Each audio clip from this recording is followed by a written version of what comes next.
Bonjour, bonsoir bien-aimés, que Dieu bénisse tout un chacun. Nous sommes ensemble pour la lecture de la parole de Dieu. Que Dieu bénisse ces moments. Nous allons prier. Nous te disons un grand merci pour ta bonté, ta fidélité. Béni soit ton nom qui est au-dessus de tout autre nom. Tu es celui qui nous a aimés, qui nous aime et qui nous aimera toujours car tu es éternel. Gloire te soit rendue, Seigneur, pour la soif de ta parole dans nos cœurs. Bénis ces moments au nom de Jésus-Christ. Amen. Nous allons faire la lecture Nous sommes le 7 ou le 8. Pardon. Excusez-moi, nous allons faire la lecture du 8 juin. 8 juin, nous sommes le 8 juin. Donc nous allons lire Deutéronome 12, Ésaïe 40, le psaume 126, Proverbe 16, de 26 à 27. Nous commençons notre lecture par Deutéronome au chapitre 12. Nous lisons au nom de Jésus-Christ de Nazareth. Voici les lois et les ordonnances que vous observerez et que vous mettrez en pratique, aussi longtemps que vous y vivrez, dans les pays dont l'Éternel, le Dieu de vos pères, vous donne la possession. Vous détruirez tous les lieux où les nations que vous allez chasser servent leur Dieu, sur les hautes montagnes, sur les collines et sous tout arbre vert. Vous renverserez leurs autels, vous briserez leurs statues, vous brûlerez au feu leurs idoles, vous abattrez les images taillées de leurs dieux et vous ferez disparaître leurs noms de ces lieux-là. Vous n'agirez pas ainsi à l'égard de l'Éternel, notre Dieu, mais vous les chercherez à sa demeure et vous irez au lieu que l'Éternel, votre Dieu, choisira parmi toutes vos tribus pour y placer son nom. C'est là que vous présenterez vos holocaustes, vos sacrifices, vos dîmes, vos prémices, vos offrandes, en accomplissement d'un vœu, vos offrandes volontaires et les premiers-nés de votre gros et de votre menu bétail. Car c'est là que vous mangerez devant l'Éternel, votre Dieu, et que vous et vos familles vous ferez servir à votre joie tous les biens par lesquels l'Éternel, votre Dieu, vous aura béni. Vous n'agirez donc pas comme nous le faisons maintenant ici, où chacun fait ce qui lui semble bon, parce que vous n'êtes point encore arrivés dans le lieu de repos et dans l'héritage que l'Éternel, votre Dieu, vous donne. Mais vous passerez les Jourdains et vous habiterez dans les pays dont l'Éternel, votre Dieu, vous mettra en possession. Oui, vous mettra en possession. Il vous donnera du repos, après vous avoir délivré de tous vos ennemis qui vous entourent, et vous vous établirez en sécurité. Alors, il y aura un lieu que l'Éternel, votre Dieu, choisira pour y faire résider son nom. C'est là que vous présenterez tout ce que je vous ordonne, vos holocaustes, vos sacrifices, vos dîmes, vos prémices et les offrandes choisies que vous ferez à l'Éternel pour accomplir vos vœux. C'est là que vous vous réjouirez devant l'Éternel votre Dieu, vous, vos fils et vos filles, vos serviteurs et vos servantes, et les Lévites qui sera dans vos portes, car il n'a ni part ni héritage avec vous. Garde-toi d'offrir des holocaustes dans tous les lieux que tu feras. Garde-toi d'offrir tes holocaustes dans tous les lieux que tu verras. Mais tu offriras tes holocaustes au lieu que l'Éternel choisira dans l'une des tribus. Et c'est là que tu feras tout ce que je t'ordonne. Néanmoins, quand tu en auras le désir, tu pourras tuer du bétail et manger de la viande dans toutes tes portes, selon les bénédictions que t'accordera l'Éternel ton Dieu. Celui qui sera impur et celui qui sera pur pourront en manger, comme on mange de la gazelle et du cerf. Seulement, vous ne mangerez pas les sangs. Tu les répandras sur la terre comme de l'eau. Tu ne pourras pas manger dans tes portes la dîme de ton blé, de ton mou et de ton huile, ni les premiers-nés de ton gros et de ton menu bétail, ni aucune de tes offrandes en accomplissement d'un vœu, ni tes offrandes volontaires, ni tes prémices. Mais c'est devant l'Éternel ton Dieu que tu les mangeras, dans le lieu que l'Éternel ton Dieu choisira, toi, ton fils et ta fille, ton serviteur et ta servante, et le Lévite qui sera dans tes portes. Et c'est devant l'Éternel ton Dieu que tu feras servir à ta joie tous les biens que tu posséderas. Aussi longtemps que tu vivras dans ton pays, garde-toi de délaisser les Lévites. Lorsque l'Éternel ton Dieu aura élargi tes frontières, comme il te l'a promis, et que le désir de manger de la viande te fera dire « Je voudrais manger de la viande », tu pourras en manger selon ton désir. Si les lieux que l'Éternel ton Dieu aura choisis pour y placer son nom est éloigné de toi, tu pourras tuer du gros et du menu bétail, comme je te l'ai prescrit, et tu pourras en manger dans tes portes selon ton désir. Tu en mangeras comme on mange de la gazelle et du cerf. Celui qui sera impur et celui qui sera pur en mangeront l'un et l'autre. Seulement, garde-toi de manger les sangs, car les sangs, c'est l'âme, et tu ne mangeras pas l'âme avec la chair. Tu ne les mangeras pas, tu les répandras sur la terre comme de l'eau. Tu ne les mangeras pas, afin que tu sois heureux, toi et tes enfants après toi, en faisant ce qui est droit aux yeux de l'Éternel. Mais les choses que tu voudras consacrer et les offrandes que tu feras en accomplissement d'un vœu, tu iras les présenter au lieu qu'aura choisi l'Éternel. Tu offriras tes holocaustes, la chair et le sang sur l'autel de l'Éternel ton Dieu. Sur l'autel de l'Éternel ton Dieu. Dans tes autres sacrifices, le sang sera répandu sur l'autel de l'Éternel ton Dieu, et tu mangeras la chair.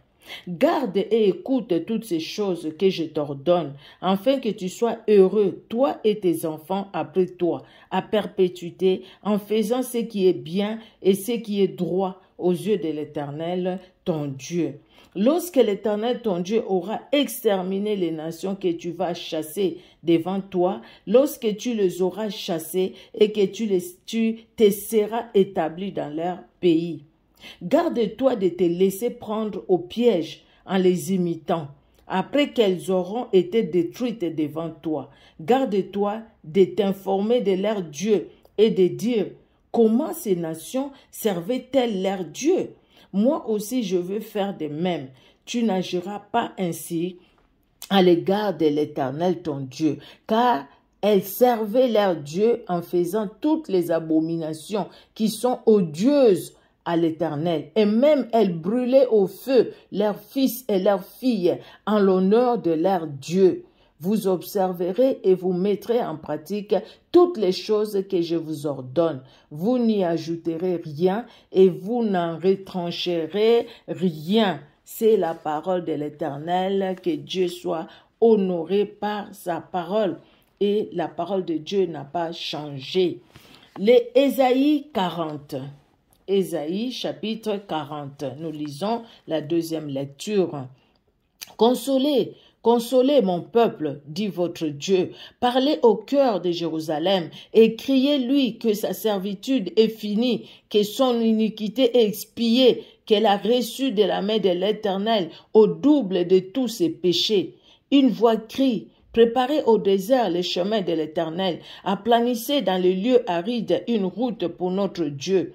Que toute vallée soit exaucée, que toute montagne et toute colline soient abaissées, que le coteau se change en plaine et le défilé étroit en vallon. Alors la gloire de l'Éternel sera révélée et au même instant toute chair la verra, car la bouche de l'Éternel a parlé. Une voix dit: crie, et il répond: que crierai-je? Que crierai-je?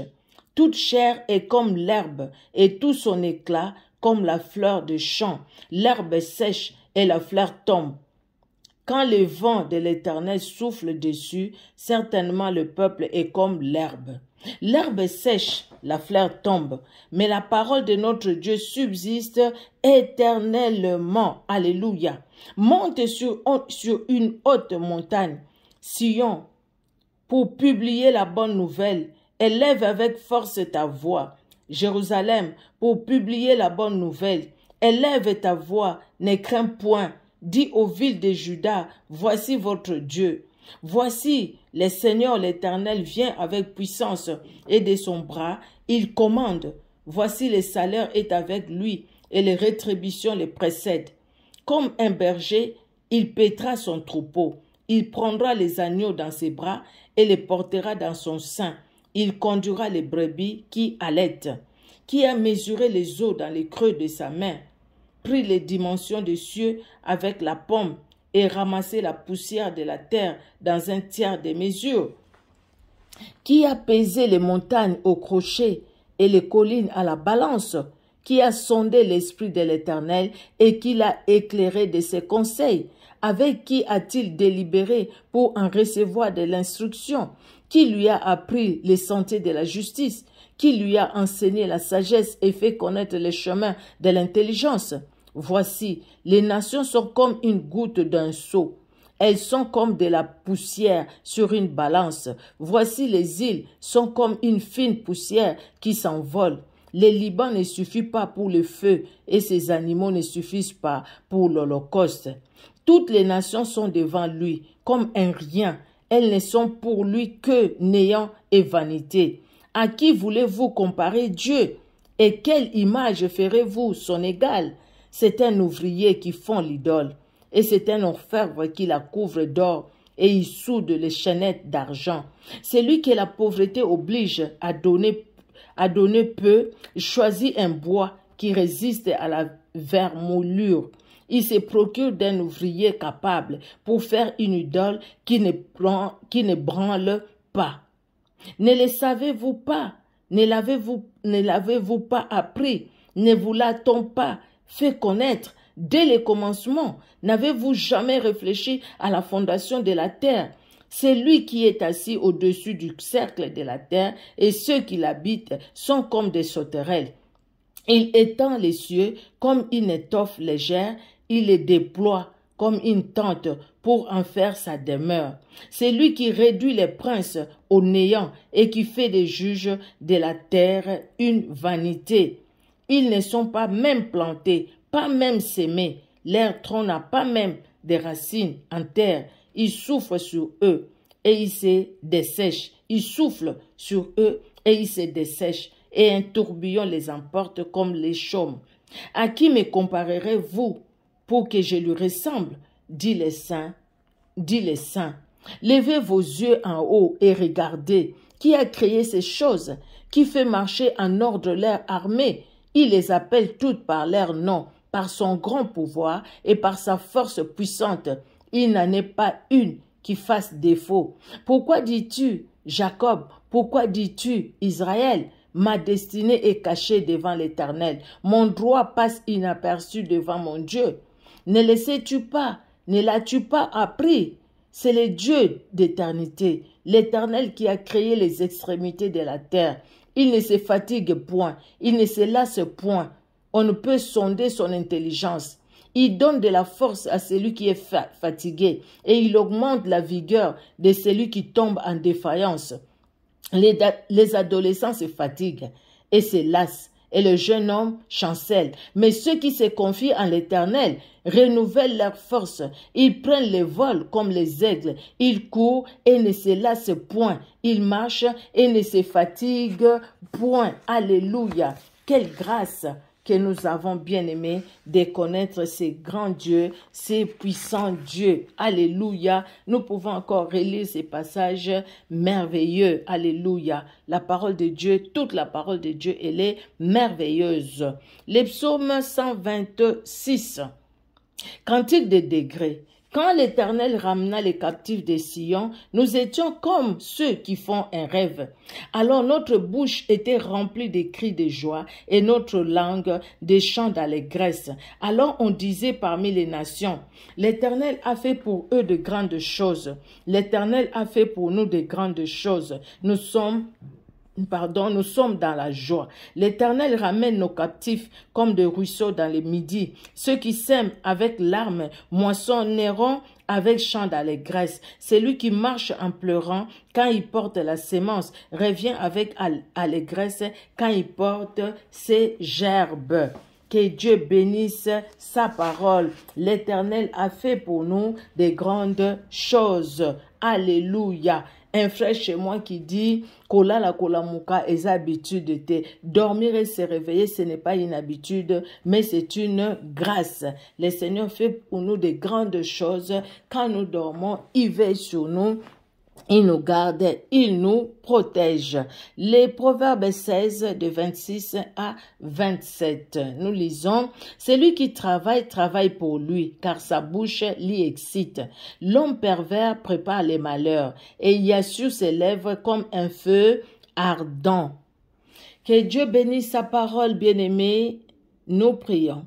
Merci Seigneur pour cette parole. Nous te prions de bénir ta parole, Seigneur, dans nos cœurs et dans nos vies, afin que cette parole porte des fruits dignes de la repentance, dignes de tes enfants, dignes de tes serviteurs et de tes servantes, de tes fils et de tes filles.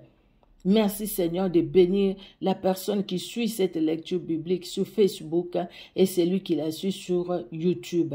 Que tout l'honneur monte à toi, au nom de Jésus-Christ, que nous avons prié. Amen. Amen, amen. Que Dieu vous bénisse. Au revoir.